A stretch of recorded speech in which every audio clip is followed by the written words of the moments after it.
주 안에서 또 이렇게 귀한 영상으로 또 유튜브 채널로 함께 예배드리는 모든 주님의 식구들을 주님의 이름으로 축복합니다. 오늘 하나님께서 우리에게 주시는 말씀 같이 살펴보기를 원합니다. 신의 존재를 강력하게 부정하고 부인했던 영국의 철학자 데이비드 휴먼 이렇게 이야기한 적이 있습니다. 제가 여러분들에게 자막을 통해서 읽어드리도록 하겠습니다. 낯선 사람이 갑자기 이 세상에 떨어진다면 나는 그를 데리고 병자로 들끓는 병원, 악당과 빚쟁이로 바글바글한 감옥, 시체로 가득한 들판, 바다 위를 표류하는 배, 또 폭군이나 기근이나 패스트로 고통당하는 나라를 보여주면서 이 세상이 아프다고 말할 것이다. 나로서는 이런 곳에서 어떻게 사랑의 궁극적인 목적을 말할 수 있는지 모르겠다. 내가 하나님의 목적을 의심하는 것은 결코 과학 때문이 아니다. 세상에 병들어 있는 상태 때문이다. 힘과 무질서의 야만적인 현실 앞에 우리 이상이 허무하게 무너지는 모습 때문이다. 세상을 보라. 목적은 어디 있는가?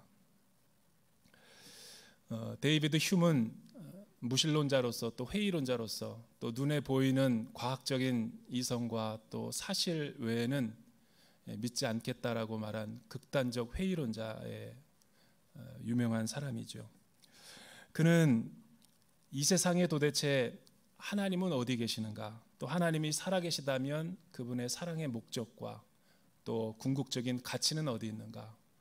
도대체 왜 하나님은 이 고난과 시련 가운데 있는 이 세상을 돌보지 않고 숨어 계신단 말인가?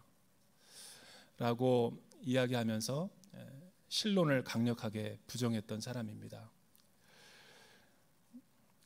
데이비드 휴먼 아주 극단적으로 자신의 이성과 또 자기중심적으로 자신이 바라보는 그 시선과 관점에서 납득이 되고 설득이 안 되는 모든 것은 믿지 못하겠다는 말을 했던 것입니다.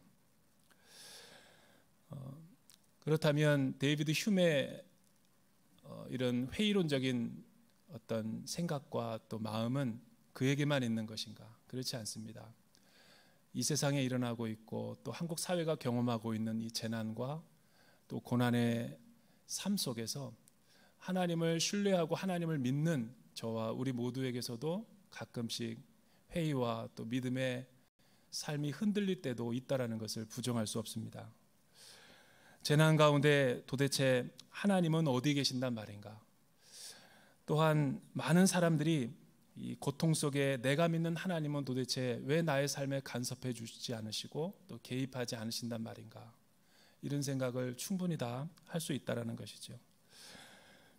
하지만 이 데이비드 휴먼과 그렇게 하나님에 대해서 반론을 제기하는 사람들의 입장에서 보면 신을 말할 때 결코 우리는 간과하지 말아야 될 사실 하나는 신을 이야기할 때 이성으로만 우리가 이해하려는 잘못된 태도가 아니라 우리의 마음으로도 보이지 않는 영혼의 세계에서도 하나님을 이해하려고 하는 노력이 수반되어야 한다는 것이죠.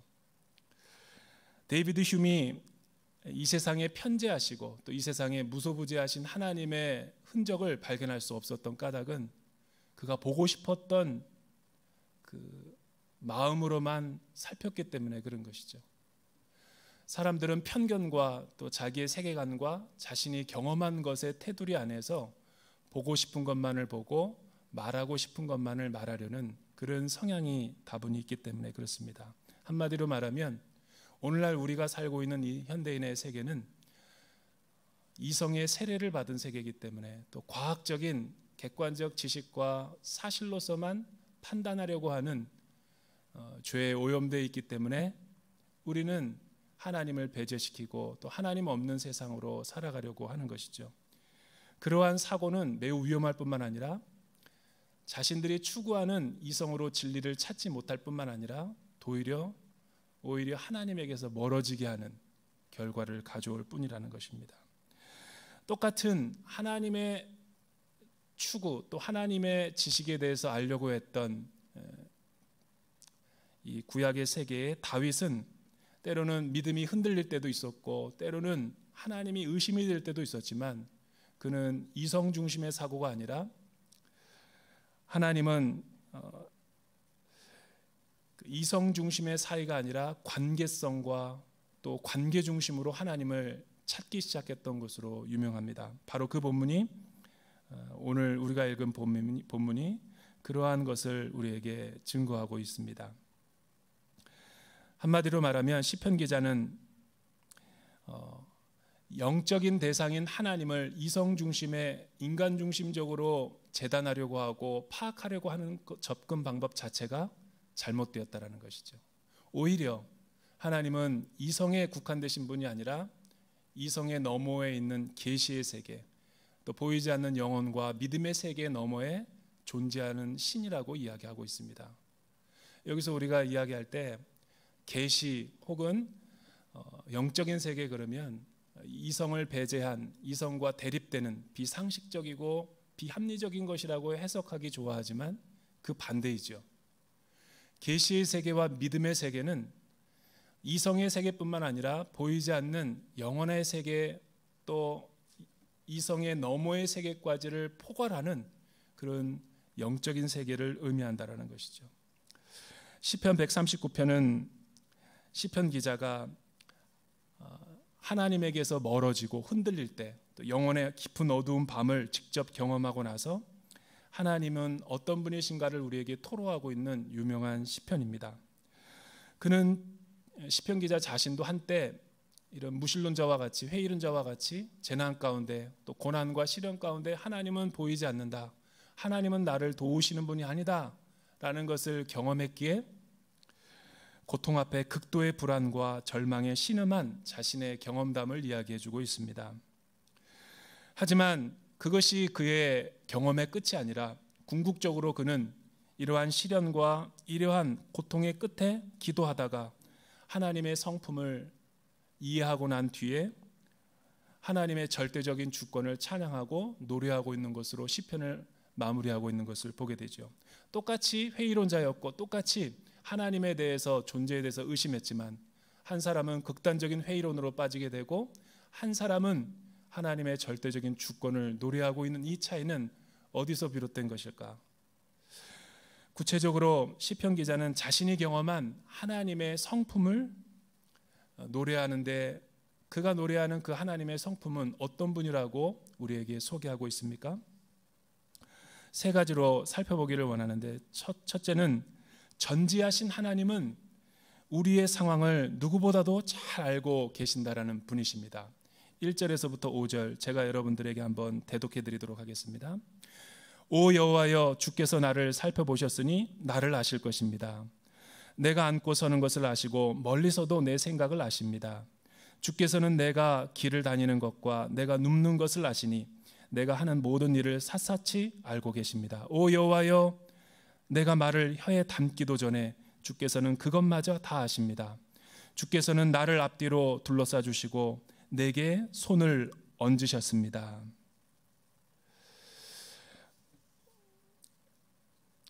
우리가 하나님에 대해서 가지는 의문과 의심은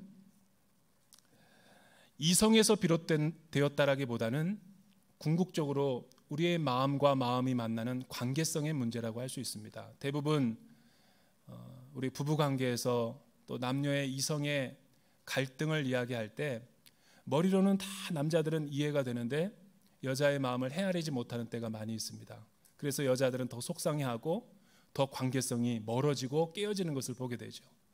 그것이 오늘 시편 기자가 말하는 관점이랑 너무나 비슷합니다. 하나님은 우리의 머리로서만 이성으로만 접근되어지는 분이 아니라 이성 너머에 보이지 않는 계시와 영혼의 세계에서 접근되어야지 우리가 마음으로 하나님을 이해할 수 있게 되는 것입니다. 아무리 머리로서 우리가 다 깨달아지고 지식과 정보를 안다 할지라도 내가 하나님을 믿지 않겠다라고 마음을 먹으면 하나님의 계시의 세계는 열려지지 않는 것과 같은 이치죠. 따라서 과학적인 지식을 아무리 설득하고 우리에게 정보를 준다 할지라도 내가 하나님을 마음 먹지 않기로 결정하면 하나님은 우리에게 오실 수 없는 분이죠. 시편 기자는 이 진리와 실제 사이에는 친밀한 마음이 더 중요하다라고 우리에게 이야기합니다. 그래서 그는 긴 방황과 회의 가운데 하나님을 알게 된 뒤부터 오 하나님이여, 오 여호와여, 이런 친밀한 단어를 통해서 하나님을 추적하고 있는 것을 보게 되죠. 시편 기자는 하나님은 고통 가운데 있는 자신의 상황을 구체적으로 알고 계시다라고 선포하고 있습니다. 왜냐하면 그분은 나의 행동을 다 아시고, 내가 눕는 것과 앉는 것과 자는 것을 아시고, 또 나의 생각을 아시고, 또 나의 말의 언어가 나오기 전에 숨은 동기까지도 아시는 분이다라고 고백하고 계시기 때문이죠. 오히려 시편 기자는 내가 나를 아는 것보다 하나님이 나를 아는 것이 더 정확하다. 따라서 하나님은 전지적 작가 시점으로 나의 과거와 미래와 현재까지도 다 아시는 전지적 하나님이라고 우리에게 말씀하시는 거죠. 여기서 안다라고 할 때 이 야다라는 에피기노스코라는 단어는 지식과 정보의 알미 아니라 부부관계의 관계적인 알미죠. 마음과 마음이 잇대어 닿는 친밀한 오랫동안 사귐을 통해서 알게 되는 관계적인 알미라고 선언하고 있습니다. 우리는 때로 하나님이 알 수 없다라고 이야기합니다. 그것은 어떻게 보면 하나님이 나의 삶에 없어서가 아니라, 내 상황 가운데 존재하지 않아서가 아니라, 나와 하나님과의 관계가 서먹한 이유는 친밀함이 없기 때문에 그렇다라는 것이죠. 여기서 하나님이 안다 그럴 때 경찰관처럼 CCTV로 불법 촬영을 하면서 나의 숨은 행동 거지를 다 파악하기 위해서 나쁜 의도로 안다라는 것이 아니라, 혹 하나님이 하나님에게서 멀어질까 봐 불안과 염려와 걱정이 앞서는 마음으로 나를 추적하고 있다라는 알매 개념인 것이죠. 이탈리아 시스타 성당에 가면 미켈란젤로의 천지창조가 있죠. 그 그림을 보면 우리 자막을 통해서 한번 그 사진을 우리가 보게 되면, 이 미켈란젤로의 그림은 너무나 유명해서 그림에는 나오지 않지만 여러분 마음으로 상상하시기 바랍니다. 하나님이 인간의 편에서 더 가까이 가려고 할 때 인간은 하나님에게서 의지가 없고 가까이 가려고 하는 태도가 없고 모든 근육이 축 늘어져 있고 시선을 다른 곳을 향하고 있고 멀어지는 것을 보게 되죠. 하지만 하나님은 우리의 모든 것을 아시는 그 하나님께서 우리를 감싸 안으시고 우리를 포위하시고 우리의 모든 것을 파악하고 있다라고 이야기하는 것입니다. 이런 하나님의 시선은 우리를 사랑하시는 그분의 마음에서 비롯되었다라는 것을 시편 기자는 강조하고 있습니다. 두 번째는 하나님은 어떠한 분이신가? 편재하시는 하나님은 흑암과 빛, 또 공간과 시공을 초월해 계시는 무소부재하신 하나님이시다라는 것입니다. 우리 6절서부터 10절 제가 한번 여러분들에게 대독해 드리도록 하겠습니다. 그토록 잘 아시나니 너무도 놀랍고 너무도 높아서 나는 이를 수 없습니다. 내가 주의 영을 떠나 어디로 가겠습니까? 내가 주 앞을 떠나 어디로 피하겠습니까? 내가 하늘로 올라가도 거기서 계시며 지옥의 잠자리를 마련해도 주님은 거기에 계십니다. 내가 새벽 날개를 타고 바다 저 끝에 내려앉더라도 어디서든지 주의 손이 나를 인도하시며 주의 오른손으로 나를 꼭 붙드실 것입니다. 회의와 신앙의 절망 가운데 그가 발견한 하나님의 성품은 어떠한 하나님이셨습니까? 그 하나님은 너무도 신비롭고 너무도 나와 차원이 다른 초월적인 궁극적인 하나님이셔서 나의 이성 안에 갇혀져 있는 분이 아니라 우리가 살고 있는 이 시간과 공간에만 존재하시는 분이 아니라 어떻게 보면 거꾸로 하나님이 우주를 담고 있는 것과 같은 개념이라고 시편 기자는 이해하고 있습니다. 내가 주의 영을 떠나 어디로 가겠습니까? 주 앞을 떠나 어디로 피할 수 있겠습니까? 내가 하늘로 올라가도 주님은 거기에 계시며 스올이라도 주님은 그곳에 계십니다. 새벽 날개를 타고 바다 저 끝에 내려앉더라도 주의 손이 그곳에서 나를 안위하실 것입니다. 왜 시편 기자가 이런 고백을 하고 있을까요? 여기서 이 새벽 날개란 무엇인가? 이 당시 고대 근동 지역의 사람들은 이 새벽 날개라는 이 시적인 표현을 써서 크고 광대하신 하나님을 묘사했는데, 해가 동에서 떠서 서해로 지기 때문에 이 동에서부터 서해까지의 모든 그것을 새의 날개로 비유했죠. 그런데 해가 동토할 때의 그 어둠에서 빛을 발할 때 그 빛의 속도는 매우 강렬하면서도 매우 스피디한 것이어서 아주 강력한 속도를 표현할 때, 광적인 속도를 표현할 때 그렇게 이야기하는 거죠. 매우 빠른 속도, 새벽 날개. 그리고 이 당시 고대 이스라엘의 관점에서 땅끝은 지중해의 끝을 의미하였기 때문에 땅끝이라는 것은 지중해의 끝을 의미하는 거예요. 한마디로 말해서 새벽 날개를 치실 때 하나님의 그 빛의 속도는 땅끝에서라도 거기에 미리 가 계시는 우리보다 선재하시는 하나님이시다. 편재해 계시며 무소부재하신 그 하나님을 누가 능히 당하겠느냐라고 묘사하고 있는 것입니다. 사랑하는 여러분,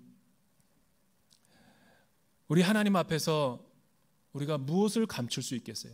무소부재하시고 편재하시고 온 우주 가운데 편만하신 그 하나님의 성품을 우리가 이해할 때 나의 작은 지식과 나의 작은 학문과 나의 작은 이 지위를 가지고 하나님을 다 헤아릴 수 있다는 것은 극히 잘못이죠.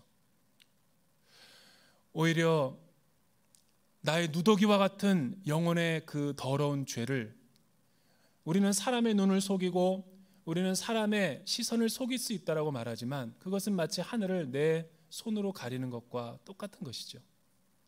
이런 인간 중심의 사고에서 오히려 거꾸로 하나님 편에서 우리를 바라볼 때 우리는 올바로 된 세계관과 우주관을 정립할 수 있게 되는 거예요.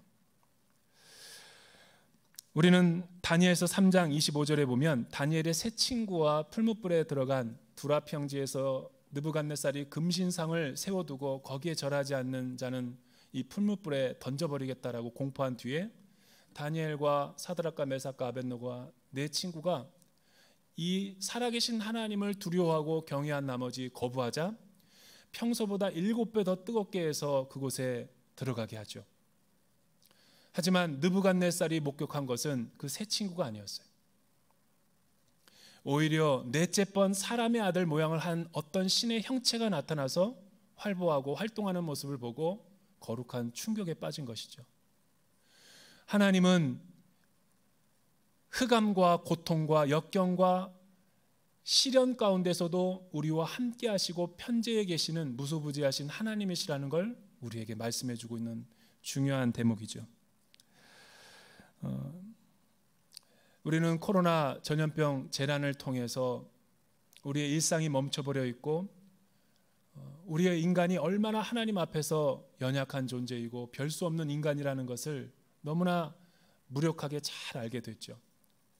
가난한 사람이나 부한 사람이나 많이 배운 사람이나 못 배운 사람이나 선진국이나 개발도상국이나 이 미생물인 코로나 바이러스는 우리에게 깨닫게 해준 중요한 영적인 교훈을 한 가지 줬죠. 재난 앞에서는 모두가 다 평등하다라는 사실이에요. 한없이 연약하고 한없이 아무것도 할 수 없다라는 무력감만 우리에게 역설적으로 보여줄 수 있었다라는 것이죠. 이처럼 이 우주 공간 안에 하나님께서 하나님을 의지해서 살도록 공생하고 또 같이 공동체로 연대하며 살도록 창조하신 이 피조의 세계를 이해하지 못하고 깨닫지 못해서 자기만 잘 살면 된다라고 이기적인 마음을 가질 때 어떤 비극적인 상황이 벌어지는가, 우리는 사회 현상에서 얼마나 많은 것들을 보았어요. 마스크 사재기 운동이라든가 또 봉쇄와 차단을 하면서 다른 나라로 수출을 못하게 한다든가, 또한 하나님을 예배하고 하나님 앞에 서 있는 하나님의 교회조차도 예배는 생명과도 같다라는 미명하에 이 공적인 이 운명 공동체에서 자기만을 생각할 때 얼마나 사회와 이 나라에서 지탄을 받는 대상으로 전락하는가. 자신은 하나님을 예배하고 찬양해서 좋았지만 그건 내부자의 모습이고, 오히려 외부자의 모습으로 이 교회 집단을 바라볼 때 얼마나 이원론적인 생각인가. 교회가 세상을 걱정하는 것이 아니라 세상이 교회를 걱정하게 되는 이상한 비상식적인 집단으로 전락하게 되는 거예요.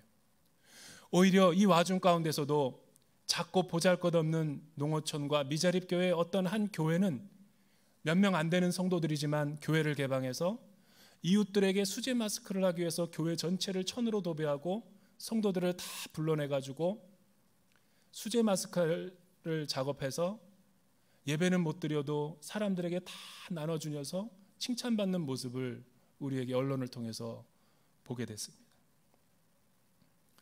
나는 이 두 가지 극명한 사건을 보면서 하나님의 음성으로 들었어요. 공적인 예배를 드리지 못한다 그래서 기독교가 사라져버리는 것이 아니죠. 또한 공장에서 수제 마스크를 만들어서 배포한다 그래서 그들이 예배를 드리지 않은 것도 아니죠. 어떻게 보면 그들은 삶의 예배로 하나님을 찬양하고 예배하고 있었던 거예요.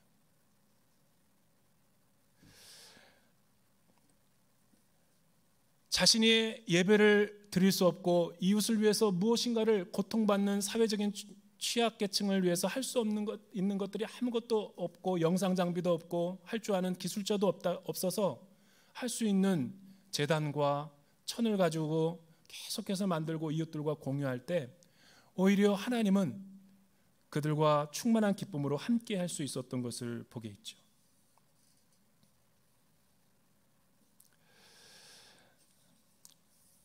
세 번째로 하나님은 어떠한 분이신가?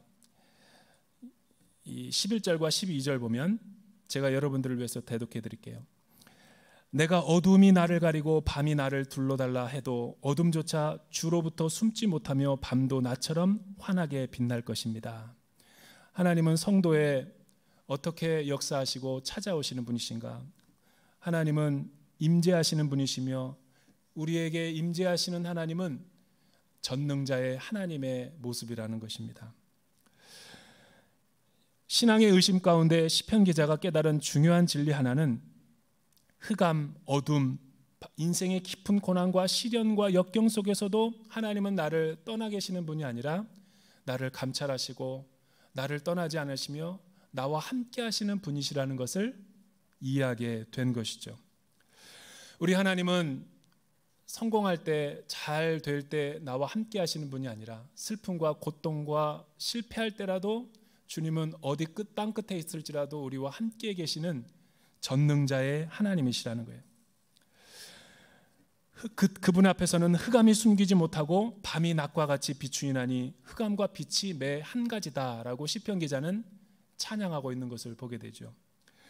사랑하는 여러분, 그런데 왜 데이비드 휴과 하나님의 존재를 부정하는 무신론자들과 회의론자들, 신앙에 흔들리는 사람들의 질문처럼 그러한 전지하시고 전능하시고 무소부지하신 하나님이시라면 절대적인 주권을 가지신 분이 왜 나의 삶에는 찾아오지 않으시고 삶을 개선되게 하지 않으시고 이 고난과 고통에서 벗어나게 할 수 없는가? 라고 질문을 할 수 있죠. 그런 분들에게 우리 주님은 십자가의 골고다 언덕으로 우리를 데리고 갈 수 있는 거예요. 하나님은 그들의 생각처럼 무능력하고 아무 일도 할 수 없는 조롱받는 하나님이 아니라 오히려 이 고통과 흑암 속에서 십자가에 높이 매달리셔서 고통당하는 하나님으로 우리에게 보여주시는 것이죠. 십자가에 달리시고 고통당하는 하나님은 저와 여러분들에게 어떤 하나님이십니까?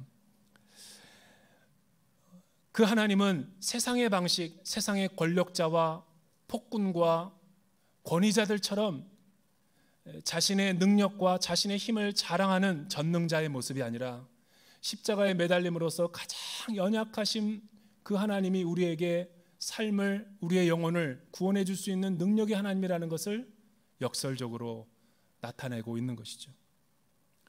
그때 많은 군병들과 그때 많은 하나님을 믿지 못하는 사람들은 십자가에서 내려와 보라, 내 영혼을, 내 자신을 구원해 보라고 말했지만 하나님은 끝까지 그 고통에 참여하면서 저와 여러분들의 영혼의 구원을 위해서 내려오지 않으셨던 역설적인 십자가의 진리를 보여줄 수 있는 것뿐이죠. 이 재난과 고난 가운데 왜 하나님은 우리 직장과 우리의 가정과 우리 자녀의 아픔과 지금 내 상황과 우리나라 민족의 상황 가운데 경제 문제에 역사하지 않으신가?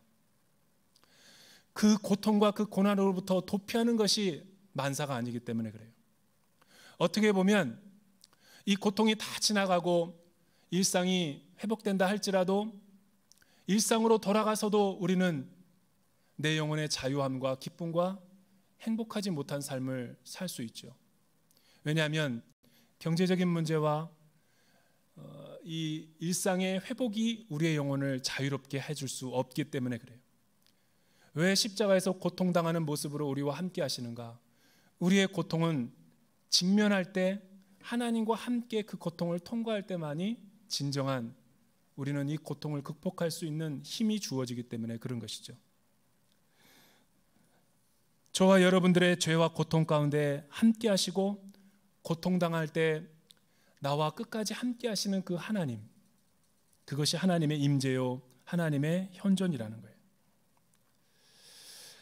이런 하나님을, 이런 임재하시는 하나님의 전능성을 우리가 그분의 권위로 인정하고 그분의 아래에 순복할 때 시편 기자는 전능자의 그늘 아래에서 우리는 이 모든 환난과 어려움을 극복할 수 있다라고 이렇게 찬양하는 것이죠.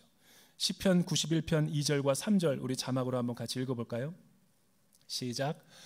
나는 여호와를 향하여 말하기를 그는 나의 피난처요 나의 요새요 내가 의뢰하는 하나님이시라. 이는 그가 너를 새 사냥꾼의 올무에서와 심한 전염병에서 건지실 것이미로다.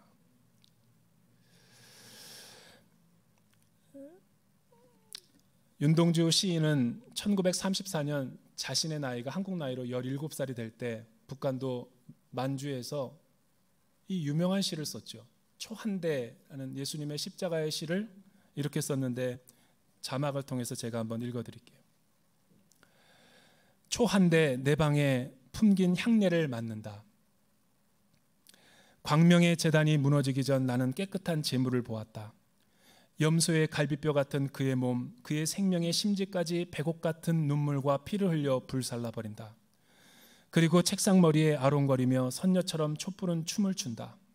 매를 본 꿩이 도망하듯이 암흑이 창구멍으로 도망간 나의 방에 품긴 재물의 위대한 향례를 맛보노라.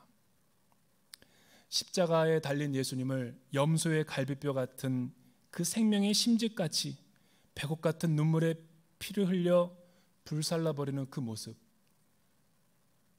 하나님은 임재는 촛불이 아니라 향기로 우리에게 임재로서 찾아오는 거예요. 이런 십자가에 달리신 고통이 내 믿음 안에 믿어지고 그분과 함께 신비한 연합을 이루게 되면 하나님의 성도들도 가는 곳마다 이런 작은 예수처럼 향기를 퍼뜨리며 하나님의 임재의 역사에 동참하게 되는 것이죠. 그래서 이런 하나님의 임재함을 가지고 살아가는 사람들은 이 세상을 바라보는 시선이 바뀌게 되죠. 하나님을 떠나버리고 하나님 없이 살아가려고 생존하는 이 세계는, 인간이 만들어 놓은 바벨탑의 세계는 안전한 곳이 아니죠. 어떻게 보면 하나님 품이 하나님의 품으로 돌아가서 그분의 무화과 나무 아래 그늘 아래서 이스라엘이 안연히 거했던 것처럼 주님과 신비한 연합을 이루게 되고 그 품 안에 있을 때 우리는 참된 생명과 만족을 누리게 되는 것이죠. 사랑하는 여러분, 코로나19 전염병 사태가 장기화되고 있죠. 아무것도 할 수 없고 무기력하고 이 권태롭고 빨리 좀 새로워지기를 바라는 그 심정이 우리 모두에게 있는 줄로 압니다. 사회적 거리두기를 통해서 우리가 고통받고 있지만, 그러나 사회적 거리가 좁혀진다 하더라도 하나님에게서 멀어지면 우리는 일상이 회복된다 할지라도 만유가 회복될 수는 없는 거예요. 거꾸로 사회적인 안전거리를 두고 아무것도 할 수 없다 할지라도 내가 있는 자리, 내가 있는 위치에서 하나님의 임재하심을 느끼고 믿음 안에 거한다면 우리는 그 어디서나 하나님의 능력을 경험하고 살아갈 수 있게 되는 것이죠. 그런 능력으로 우리가 지난 부활절 드라이브 트루도 했고 또 온라인 예배 유튜브로 참여하고 있는 것이고 또 특별히 이제 온라인 양육이 시작이 됩니다. 대전 온누리교회 2,000여 명의 성도들이 저는 다 이 양육에 온라인으로 참여할 수 있기를 부탁을 드립니다. 그것이 우리가 하나님의 임재함을 경험할 수 있는 우리의 채널이 되는 거예요. 기도하겠습니다. 사랑하는 주님, 코로나 전염병으로 인한 사회적 거리두기를 넘어서 이 시간, 이 침묵의 시간을 통해 하나님의 임재를 깊이 묵상함으로 주님께로 더 가까이 나아가는 시간 되게 하여 주시옵소서. 이 모든 말씀 예수님의 이름으로 기도드립니다. 아멘.